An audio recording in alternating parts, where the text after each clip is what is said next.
এমন বাবা মা যারা বেঁচে আছে, আল্লাহর কসম করে বলি, ওই বাবা মার দোয়া না নিয়ে জান্নাতে যে দুনিয়া দোয়া না নিয়ে মরো না, মরলে জান্নাত ভাগ্যে হবে না। মুরব্বী মুরব্বী হাজত থাকলে এক আধজন সারি আসবেন, হাজত আছে, হাজত ছাড়া কেউ কোনো মুরব্বী উঠবেন না। আমার ভাইরা, নবীজির দাদার ইন্তেকালের 1 বছরে কিংবা 6 মাস আগের ঘটনা। আমার নবীর হঠাৎ করে একদিন মায়ের কথা, বাবার কথা মনে হয়ে গেল।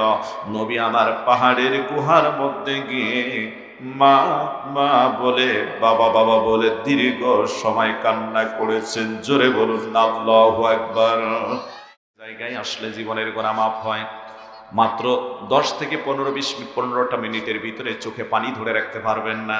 আর চোখের পানি আল্লাহ তাআলার কাছে অনেক দামি। বলুন রে ভাই, চোখের পানি যদি আল্লাহর জন্য ঝরে, আমার আল্লাহ রব্বুল আলামিন কিয়ামতের ময়দানে চোখের পানির বিনিময়ে আপনাকে আমাকে মাফ করে দিয়ে আল্লাহ তার জান্নাত দিয়ে দিবেন। জোরে বলা যাবে কি সুবহানাল্লাহ। দিনী ভাইরা আমার, গভীর মনোযোগ দিয়ে দেন। এই জায়গায় বহু মানুষ আছেন যে মানুষগুলির মা নাই, এই জায়গায় বহু মানুষ আছেন যারা বাবা নাই, এই জায়গায় বহু সন্তান আছে যারা ছোট্ট বয়সে মা বাবাকে হারিয়েছে, এই জায়গায় অনেক পিতা আছেন যে পিতাটা সন্তান হারিয়েছেন। মামার ভাইরা, আমার বন্ধুগণ, পিতা মাতা বেঁচে থাকতে সন্তানের লাশ দেখা বড় ভারী জিনিস, সন্তানের লাশ বহন করা বড় কষ্টকর জিনিস। আমরা আমাদের সকল আপনজনের জন্য যাতে সব পছায় দিতে পারি, সবার জন্য যাতে ভালো কিছু করতে পারি, সেই মর্মে আমার ভাইরা দুপুরটা চোখের পানির দিকে এখন ফিরে যাব। আপনার আমার নবী মুহাম্মদ রাসূলুল্লাহ সাল্লাল্লাহু আলাইহি ওয়াসাল্লাম মায়ের পেটে যখন 6 মাস, জোরে বলেন কয় মাস, আর জোরে বলেন কয় মাস, মায়ের পেটে এখন 6 মাস বয়স। এই দুনিয়ায় আসতে গেলে আরো বাকি 10 মাস হয়ে গেল আমার ভাইরা, আরো 4 মাস বাকি। জোরে বলেন কথা ঠিক কিনা? আমার নবী 6 মাস মায়ের পেটের ভিতরে, জননী মায়ের পেটের 6 মাস বয়স, আর বাবা আব্দুল্লাহ দুনিয়ার থেকে বিদায় হয়ে গেল। নবী জন্ম হয়ে বাবার মুখ জীবনে দেখতে পারেন নাই। আমার ভাইরা, এই নবীর বয়স যখন 4 বছর 2 মাস 10 দিন, মতান্তরে 6 বছর বয়স, মা জননী দুনিয়া থেকে চিরবিদায় হয়ে গেল।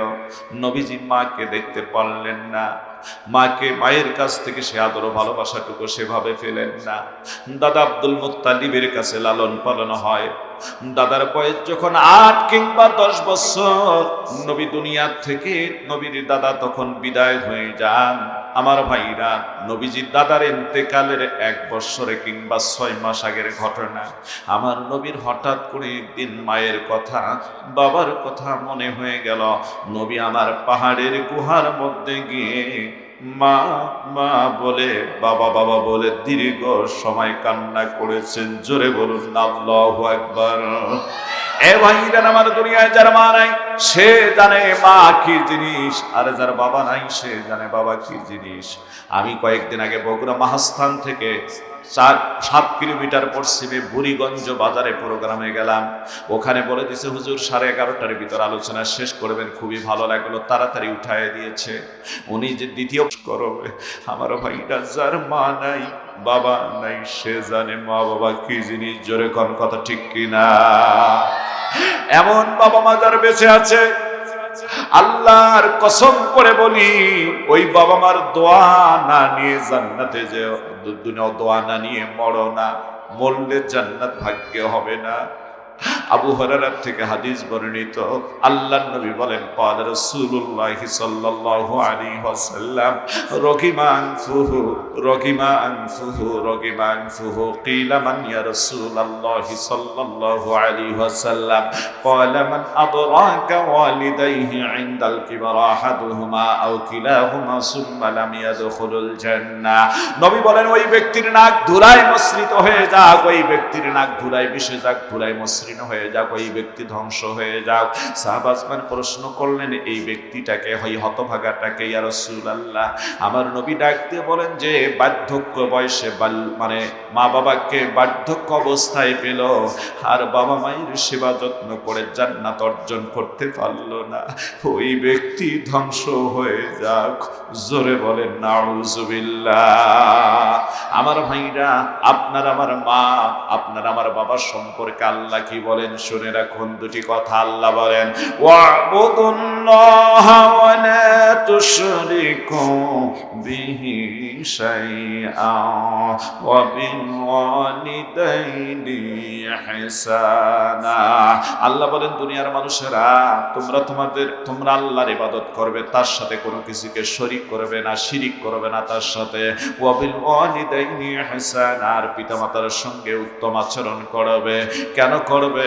আল্লাহ তার পরবর্তী আয়াতে সুন্দর করে জানায় দেন। আল্লাহ বলেন, ওয়া ওয়াসাইনাল ইনসানা বিওয়ালিদাইহি ইহসানা হামালাতুহু উম্মুহু কুরহান ওয়া ওয়াদাআতুহু কুরহা ওয়া হামলুহু ওয়া ফিসালুহু 30 শাহরা। সূরা বলেন আল্লাহু আকবার। অনেক বাবাজি আছে, এই বাবাজিদের সন্তান আছে, সেই সন্তানদের হাতে পায়ে ধরে বলবো, আমার ভাইরা, আল্লাহ বলেন আমি দুনিয়ার মানুষকে নির্দেশ দিয়েছি তারা যেন তাদের পিতামাতার সঙ্গে সৎ আচরণ করে। কেননা তার মা তাকে কষ্ট করে গর্ভে ধারণ করেছে, কষ্ট করে তাকে প্রসব করেছে, তাকে গর্ভে ধারণ করে প্রসব করার পরে থেকে নিয়ে দুধ সারাতে তার সময় লেগে গিয়েছে, মায়ের সময় লেগে গিয়েছে 30টা মাস। আমার ভাইরা দেখেন, মা কত কষ্ট করে আপনাকে আমাকে গর্ভে ধারণ করেছিলেন। কোন এক গাইনি ডাক্তারের সঙ্গে, মহিলা ডাক্তারের সঙ্গে আমার পরিচয়। এই গাইনি ডাক্তারের কাছে আমার বিবিকে দেখার জন্য নিয়ে গেলাম, আমার বিবিকে চেক আপ করার জন্য নিয়ে গেলাম। যখন সন্তান তার পেটে, এই দেখেন না কেন ভলান্টিয়ার বাচ্চারা কি করতেছে, দেখেন না আপনারা কত গল্প করতেছে। মাপের কি মুনাজাত করে দেবো না? এই বুড়া কিরমি একটা থাপ্পড় দেখান, ছোট বাচ্চারাতে দেখবেন আপনারা ব্যাট সাউন্ড যেখানে আসে। এই ভলান্টিয়াররা কি করো তোমরা? দুইজন দুই জায়গায় দেন, বাচ্চাদের দুইজন দুই জায়গায় বসে। দিনী ভাইরা আমার, গভীর মনোযোগ দিয়ে দেন যে কথাটা আপনাদের মাঝে বলতে চাচ্ছি। এই গাইনি ডাক্তার আমাকে বললেন, মাওলানা আপনার কাছে একটু সময় পাইছি, আজকে একটা রোগীর চাপ কম, আপনার কাছে সময় চেয়েছি, 10টা মিনিট কিছু কথা বলবো, আপনি একটু শোনেন, যেগুলি মানুষের মাঝে বয়ান করলে মানুষের কাজে লাগবে। আপনারা আলেম মানুষ, বক্তা মানুষ, ওয়াজ করেন, এটা কাজে লেগে যাবে। আমি তার চেহারার দিকে তাকায় দেখতেছি, ছলছল তার চোখের মধ্যে পানি, মনে হয় তার হয়তো বা মা নাই। আমাকে ডাক দিয়ে বলেন, মাওলানা একটা নারী যখন গর্ভবতী হয়ে যায়, এই নারীটার থিতি, সন্তান জন্মের থিতি হয়ে যাওয়ার পর থেকে নিয়ে মাঝে মাঝে পেট ব্যথা করে, বমি বমি ভাব হয়। ছেলে সন্তান হলে বমির ভাবটা অনেক সময় বেশি হয়ে আসে, আবার অনেক কারণে মেয়ে সন্তান হলেও অনেক সময় বমি বেশি হয়ে যায়, খাইতে পারে না। এই মাটা পেটের ব্যথা নিয়ে, বমি বমি ভাব নিয়ে, বড় অশান্তির জীবন নিয়ে সংসারের কাজগুলি করে, মাঝে মাঝে বালিশের মধ্যে মাথাটা ঠেকায় দিয়ে অজস্র চোখের পানি ঝরায়, দুনিয়ার কোনো মানুষ দেখতে পারে না।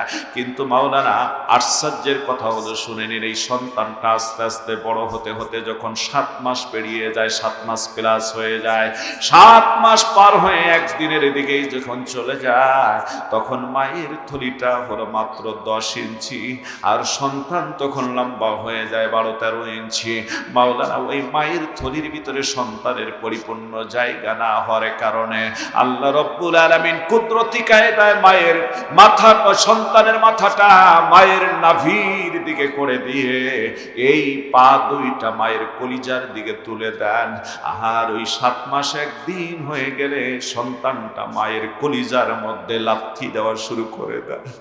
লাথি দিতে দিতে দিতে দিতে দিতে দিতে ওই মায়ের কলিজাটা লাথি খেতে খেতে নরম জায়গা প্রায় 2 ইঞ্চি উপরে উঠে যায়। জোরে বলা যাবে কি আল্লাহু আকবার? ওদিন থেকে মা জননী সবচেয়ে বেশি ব্যথা অনুভব করে আমারে ডাক দিয়ে বলেন, মাওলানা ওই সন্তানটা 7 মাস একদিন থেকে নিয়ে মায়ের কলিজায় লাথি শুরু করে দেয়। আর 10 মাস 10 দিন কিংবা 10 মাস প্লাস হয়ে যাওয়ার আগে পরে এই সন্তানটা জমিনে ভূমিষ্ঠিত হওয়া পর্যন্ত কমপক্ষে 4000-এর উপরে জননী মায়ের কলিজার মধ্যে আঘাত দিয়ে দেয়। আল্লাহু আকবার। খেতে খেতে ওই লোক মহিলা ডাক্তার চোখের পানি ঝরায়, আমারে ডাক দিয়ে বলেন, মাওলানা সবচেয়ে আশ্চর্যের কথা হলো যখন সন্তান যেদিন ভূমিষ্ঠিত হয় ওই দিন কয়েকশো বার মায়ের কলিজায় আঘাত দিয়ে দিয়ে কলিজাটা চৌচির্ণ করে ফেলে, ছিঁড়ে ফেলে, কলিজাটা ফাটল ধরে যায়, কলিজা নির্দিষ্ট স্থান থেকে 3 ইঞ্চি উপরে উঠে যায়। মা জননী সন্তান যখন জমিনে 1 বালতি রক্ত ঝরে ভূমিষ্ঠিত করে ফেলে, কখনো জ্ঞান হারিয়ে ফেলে, আমার আল্লাহ এই সন্তানের কান্নায় এমন প্রতিষেধক রেখেছেন, ট্যাটা কান্নার আওয়াজটা মায়ের কান দিয়ে ঢুকে ব্রেনে চলে গিয়ে ওইটা সার্কুলার হয়ে কলিজা পর্যন্ত আওয়াজটা চলে যায়। মায়ের কান্নার আওয়াজ কলিজায় গিয়ে মায়ের ক্ষত বিক্ষত কলিজাটা আল্লাহ স্বাভাবিক করে দেন। জোরে বলুন সুবহানাল্লাহ। দিনী ভাইরা আমার, এমন মা অনেকের দুনিয়ার জমিনে বেঁচে দেয়, এমন বাবা অনেকের দুনিয়ার জমিনে বেঁচে দেয়। হাজারো বার চেষ্টা করলেও ওই বাবার আদর ভালোবাসার পাবা না, হাজারো বার বাবার খেদমত করার জন্য চেষ্টা করলে পাবা না। আমি আমার মাঝে মাঝে বলে থাকি, আমার ভাইরা 1988 সালে ছোট্ট একটা বোনের জন্ম, আমার নাম রেখেছিলাম শামসুন নাহার, ডাক নাম স্বপ্না বলে কেউ কেউ বলতো। আমার ভাইরা এই বোনটার বয়স 1 বছর না হতে 89 সালে জননী মা দুনিয়ার থেকে বিদায় হয়ে যায়। বাবা সরকারি চাকরি করত, বয়সও খুব একটা বেশি ছিল না, জোয়ান মানুষ বলা চলে। কতজনে ভালো ভালো প্রস্তাব নিয়ে এসেছিল, পরমা সুন্দরী ধনী আভিজাত্য ব্যক্তিদের বিয়ে করার জন্য। বাবা বলেছে, না না, আমার এই সন্তানদের কষ্ট হবে, আমি তা করতে পারবো না। কেমন আচরণ যেন এসে আমার সন্তানদের ভর্তি করবে, আমি বিবাহ করব না। কত মানুষ ব্যর্থ হয়েছে শুধু আমাদের জন্য, আর বিয়ে করেন নাই। আমার ভাইরা চাকরি অবস্থায়, আমার বন্ধুগণ নীলফামারীর ডোমার থানা মির্জাগঞ্জ হাসপাতালে আল্লাহর বান্দা চাকরি অবস্থায় দুনিয়া থেকে বিদায় হয়ে যায়। বিবাহ করলেন না, 1994 সালের আগস্ট মাসের 28 তারিখে দুনিয়ার থেকে বিদায় হয়ে যায়। আমি আমার পরিচয়টুকু সবার শেষে একটু জানাই দেব, ব্যক্তিগত একটু কথা জানিয়ে দিচ্ছিলাম। আমার ভাইরা, এই বাবা এতদিন থাকলো, বিয়ে শাদী করলো না যে সন্তানের জন্য। আমি কথাটা বলতে চাচ্ছিলাম, আজকে 2 হাতে গোটা বাংলার জমিনে টাকা ইনকাম করি। আমার ভাইরা, ভারতে একাধিকবারে গোলামকে আল্লাহ নিয়েছে কোরআনের দাওয়াত নিয়ে। এবারও 17টা প্রোগ্রামের দাওয়াত এসেছিল, ভিসা না পাওয়ার কারণে যাওয়ার সুযোগ হয়ে গেল না। মনে মনে কান্দি মাঝে মাঝে যে এত টাকা ইনকাম করি, এত ছোটতে মা বাবাকে হারিয়েছি, তাদের খেদমত করা আমাদের ভাগ্যে জুটল না। এই টাকা আত্মীয় স্বজন বন্ধু বান্ধব ছেলে মেয়ে কতজনে খাচ্ছে, দিনের পাতে ব্যয় করতেছি, কিন্তু মা জননী বাবারে খাওয়াতে পারতেছি না। এ ভাইরা, এমন মা যার বেছে নাই, বাবা যার বেছে নাই, মাথাটা একটু নয় দিন, মনটাকে নরম করুন, চক্ষু দিয়ে 2 ফোঁটা চোখের পানি মা বাবার জন্য একটু ঝরায় দিন। আমি আমার মা বাবাকে হারানোর পর থেকে নিয়ে আজ পর্যন্ত আল্লাহর কসম করে বলি, বাবা মায়ের আলোচনা যদি কোথাও করি, চোখের পানি ধরে রাখতে পারি না। এছাড়াও কখনো কখনো মায়ের গজল সঙ্গীত, কখনো কখনো মা বাবাকে নিয়ে ভাবি যখন একটু, আমি যেহেতু তাদের স্মৃতিগুলি বুঝি। আর আমার ছোট 2টা ভাই, একটা বোন, ওই যে বললাম সর্বশেষ বোনটা, এই 2টা ভাই আর বোনটা মা বাবার কোনো স্মৃতি স্মৃতি তাদের মনে নেই। আল্লাহ অনেক চূড়ায় উত্তরাই পেরিয়ে, টাকা পয়সা অর্থাভিজাত্যের অভাব ছিল না, অভাব ছিল ভালোবাসা, এ পর্যন্ত নিয়ে এসেছে। আমার ভাইটা সেই 94, সেই 89 সালে আর 94 সাল থেকে শুরু করে নিয়ে এই যে মা বাবার জন্য চোখের পানি ঝরানো শুরু করছি, আজও কোনোদিন এই পানি বন্ধ হয় নাই। মরার আগ পর্যন্ত মা বাবার জন্য যেন 2 ফোঁটা চোখের পানি ফেলাতে পারি। আপনারা সকলে দোয়া করুন, বলুন আল্লাহুম্মা আমিন। কেন কথাটা বললাম? যে মানুষগুলি ছোট্ট বয়সে সন্তান বাবা মা হারিয়েছে, ছোট নাবালক থাকাকালীন অবস্থায়, এই সন্তানগুলি বড় হয়ে যাওয়ার পর যদি তারা সৎ জীবন যাপন করে, বাবা মায়ের জন্য ভালো কল্যাণময় কিছু কাজ করে, রে আমার আল্লাহ রব্বুল আলামিন বাবা মায়ের কবরটাকে, বাবা মায়ের কবরের মধ্যে সব পৌঁছায় দিয়ে কবরকে জান্নাতের বাগান বানাতে পারেন। আর সন্তান যে ভালো কাজ করলো, নিজে সৎ জীবন যাপন করলো, আল্লাহ পিতা মাতার খেদমতের আংশিক সব বান্দার আমলনামায় দিয়ে দেয়। জোরে বলেন সুবহানাল্লাহ। সর্বশেষ একটা আলোচনা নিয়ে আসতেছি, চোখের পানি হয়তো ধরে রাখতে পারবেন না। করোনা যে বৎসর শুরু হয়, জামালপুর জেলায় পৌরসভার ভিতরে মেন রোড থেকে 200 গজ ভিতরে মাদ্রাসা জামিয়া ইনআমিয়া মাদ্রাসা ডাকপাড়ার, এই জামিয়া ইনআমিয়া মাদ্রাসার প্রিন্সিপাল মাওলানা আবুল কাসেম দামাত বারাকাতুহুম আলিয়া বহু মাহফিল আমার সভাপতির দায়িত্ব পালন করেছেন। বিজ্ঞ আলেম, সর্বজন শ্রদ্ধেয় ব্যক্তি উনি, ওনাকে মানেন সকলে। ওনার মাদ্রাসা কয়েকটা, মহিলা মাদ্রাসা একটা দাওরা হাদিস, ছেলেদের মাদ্রাসা দাওরা হাদিস, আর একটা মাদ্রাসা ছেলেদের ছোট ক্লাস পর্যন্ত। উনি বললেন, মাওলানা একটা মাদ্রাসায় মাহফিল করেছি, বাকি 2টায় হয়নি, আমারে বক্তা দিন। আমি বললাম, হুজুর বাংলাদেশের বড় বড় বক্তার সঙ্গে আপনার সম্পর্ক, আমি আপনারে বক্তা দেব না, আপনি ম্যানেজ করুন। কয় মাওলানা তোমার সম্পর্কেও ধারণা আছে, একটা বক্তা দিয়ে দাও। আমি বললাম, হুজুর যদি আমার কাছে বক্তা চান, ইন্ডিয়ায় প্রোগ্রাম করতে গিয়ে এক বক্তার সঙ্গে একাধিকবার আমার পরিচয় হয়েছে, ওই ভাইটাকে আপনার এলাকায় একটু দিয়ে দেই। ইন্ডিয়ার বক্তা, কলিকাতার বক্তা আসবে, লোকজনও বেশি আসবে, বিশেষ করে লোকটা ইখলাস আমলদার লোক। বললেন, মাওলানা দিলে ভালো হয়, এই তারিখটা দেখেন তো পাওয়া যায় কিনা। আমি তখন অনলাইনে কথা বলে ইন্ডিয়ার বক্তা কনফার্ম করলাম। মানিকগঞ্জের আর একটা বক্তা দিলাম, পুরা বক্তা সেট আমার কাছে চাচ্ছিল। সর্বশেষ আমারে বললেন, মাওলানা তোমাকেও থাকা লাগবে। আমি বললাম, হুজুর এ কথা তো আগে বলেননি, তাহলে ডেটটা এদিক সেদিক করতাম। আমার এই দিন মাহফিল হলো টাঙ্গাইল জেলার গোপালপুর থানায়, গত বছর বুকিং দেয়া আছে। মাহফিলটা আমার কাছে ভুয়াপুরে এসে, তারা ওয়াজ শুনে আত্মীয়র বাড়িতে এসে আমার কাছে ডেট নিয়ে গিয়েছে। এই মাহফিল আমি বানচাল করতে পারবো না, আমাকে তো ওখানে যাওয়া লাগবে। উনি বললেন, মাওলানা অন্য দেশের বক্তা রাখা হয়েছে, তুমি যদি না থাকো তাহলে কি হবে? এই বক্তা রিসিভ করবে কে, বিদায় দিবে কে, তোমার দরকার। আমারে বলতেছে, ইশার পর 1 ঘন্টা বয়ান করে তুমি টাঙ্গাইলে প্রোগ্রাম ধরবা গিয়ে। আমি মানি লোকের মান রাখার জন্য কথা দিলাম। ইশার পর ওনার মাদ্রাসায় 1 ঘন্টা বয়ান করলাম। টাঙ্গাইলের গোপালপুরের উদ্দেশ্যে রওনা করলাম। প্রচন্ড কুয়াশা, গাড়ি ড্রাইভার ভালো চালাতে পারতেছে না, কুয়াশায় কিছু দেখা যায় না। এক তো রাস্তাঘাট ভাঙ্গা ছিল, লোকাল রোডে ঢুকতে হয়েছিল। আমার ভাইটা মেন রোড থেকে আবার গোপালপুরে যখন যাব তখন পুরাটাই লোকাল রোড। আমার বন্ধুগণ, বেশ রাত হয়ে গেল, 12:15 বাজতেছিল। শতবার ফোন এসেছে, সর্বশেষ 12:15টায় ফোন, হুজুর লোকজন চলে যাচ্ছে, মাহফিলটা নষ্ট হয়ে যায়, আপনি প্রধান বক্তা এখনো নাই। আমি বললাম, সুতি পলাশতলা বাজারে আসছে, আর কত দূর জানি না। বললো, হুজুর 5-7 মিনিট জোরে টানলে মাহফিলে আসতে পারবেন। ড্রাইভারকে বললাম, জোরে টানাও, এখন পৌরসভা লাইটের আলো আছে। আমার ভাইটা খুব জোরে টান দিয়ে রাস্তায় গাড়িটা রেখে মঞ্চে গিয়ে বসলাম। মনোযোগ দেন, চোখের পানি ধরে রাখতে পারবেন না যদি মনটা একটু নরম করেন।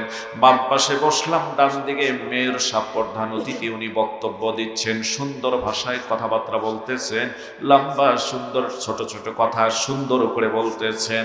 তাকায় দেখি, রে ভাই, ছোট্ট একটা বালক, মাদ্রাসার সন্তান। এই ছেলেটার আনুমানিক বয়স 9 কিংবা 11 বছর হতে পারে। ছেলেটা স্টেজের ডান দিকে যায়, বাম দিকে আসে, আমার দিকে এতিমের মতো তাকায়। হঠাৎ করে 3-4 বার সামনে হাঁটলে ওরে ধমক দিছে, বেটা বসো। কোরআনের মাহফিল মাদ্রাসার ছেলে বেয়াদবি করো, সাধারণ ছেলে কি করবে?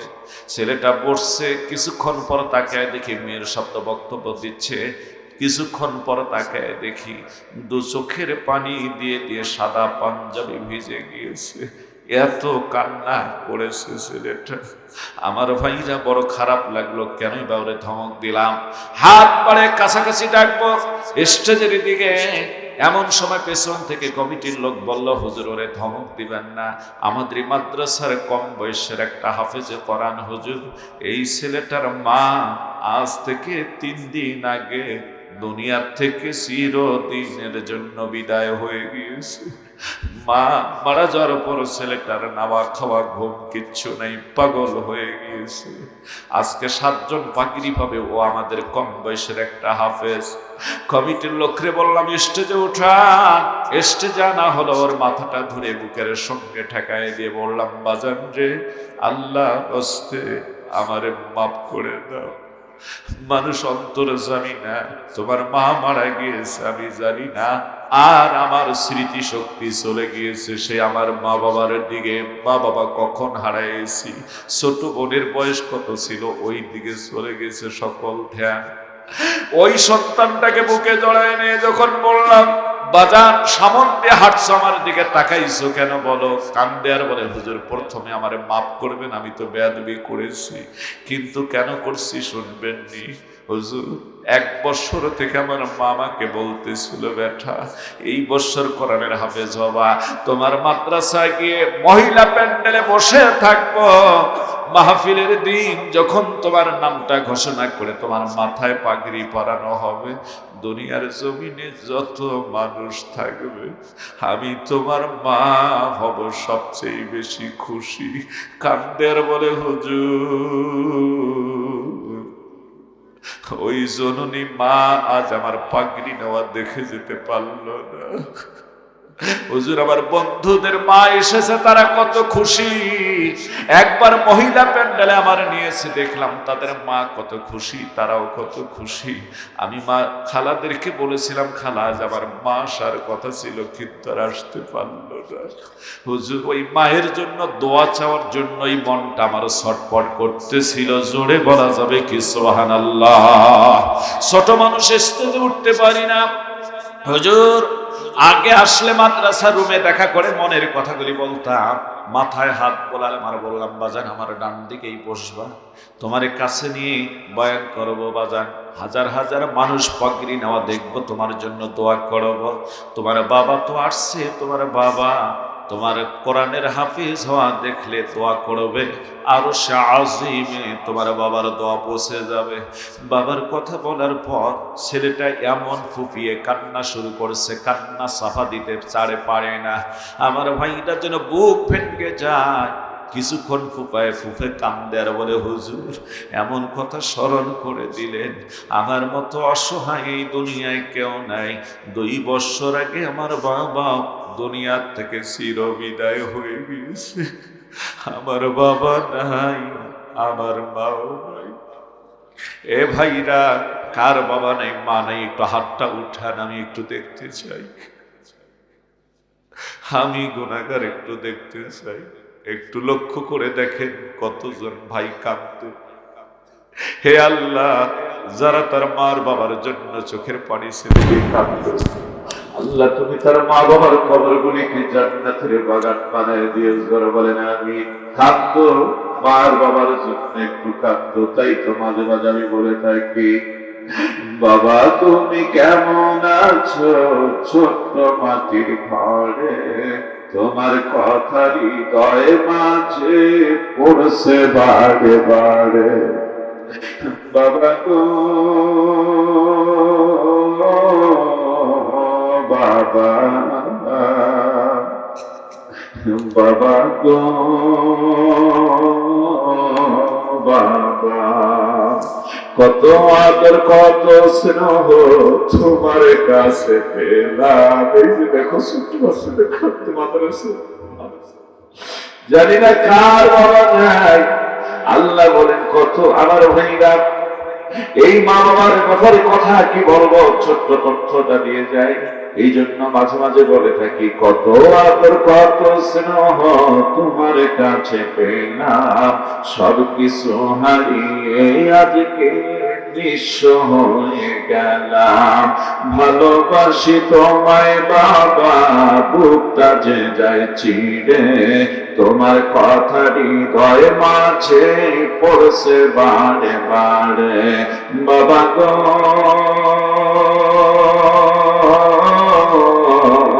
বাবা, বাবা গো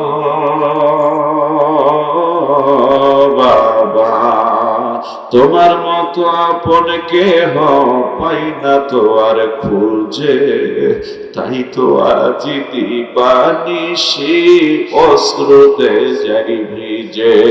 সুখে থেকে পরম সুখে জান্নাতের ভিতরে, তোমার কথা হৃদয় মাঝে পড়ছে বারে বারে।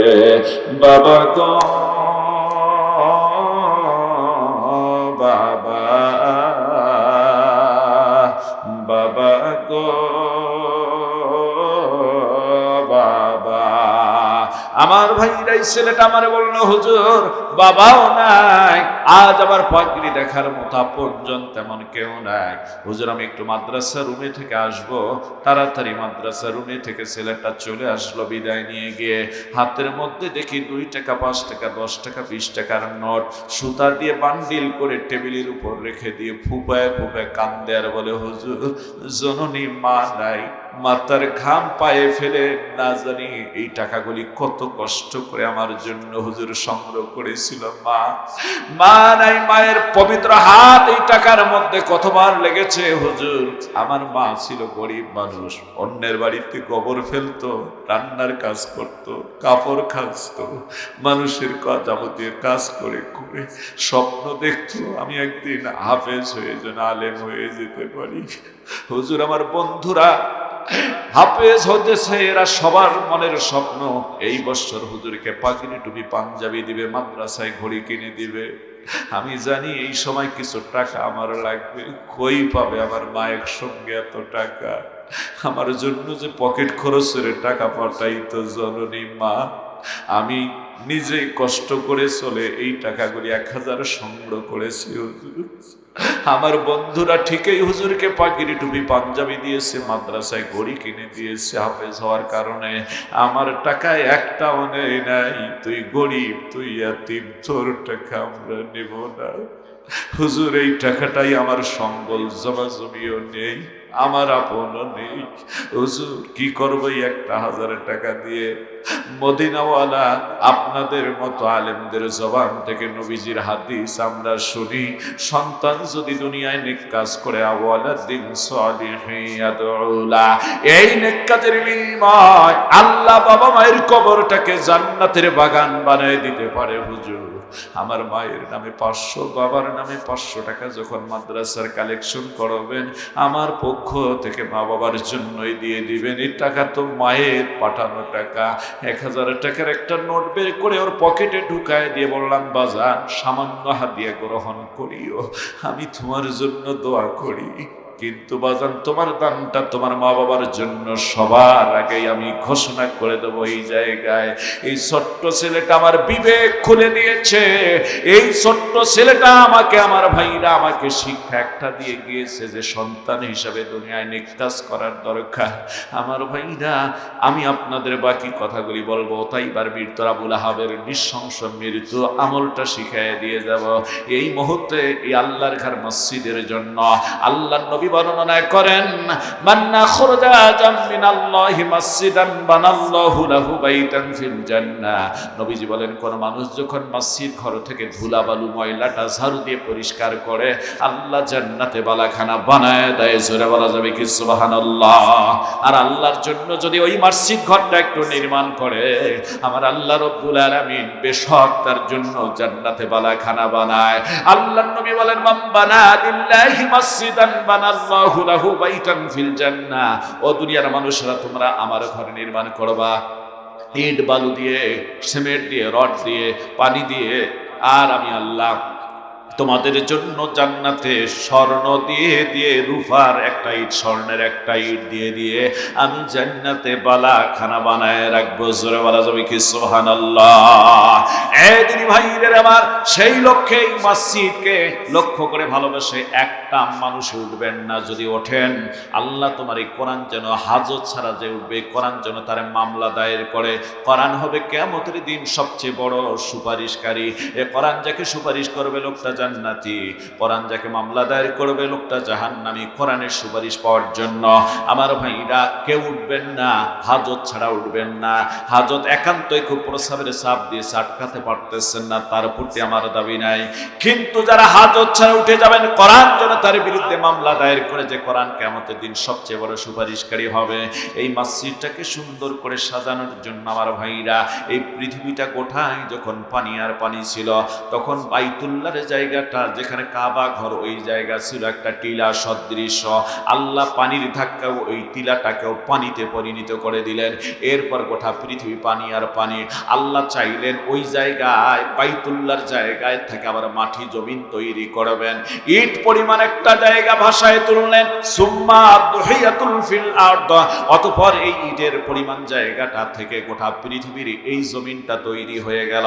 তারপর যেহেতু পৃথিবীর শুরুতেই ছিল পানি, এই জন্য এখনো পৃথিবীর জমিনের ভিতরে পানি হলো তৃতীয়াংশ, জল মানে জল হলো তৃতীয়াংশ, পানি তৃতীয়াংশ, আর এক অংশ হলো মাটি। এক ভাগ স্থল, তিন ভাগ হচ্ছে এই জল।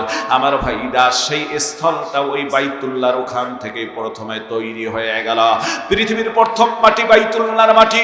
প্রথম মানুষ আদম জান্নাতে বসবাস করেন, একটা হুকুম অমান্য করে জান্নাত থেকে বহিষ্কার সে হয়ে। আদম থাকলো শরণ দিবে, মা হাওয়া থাকলো জেদ্দায়।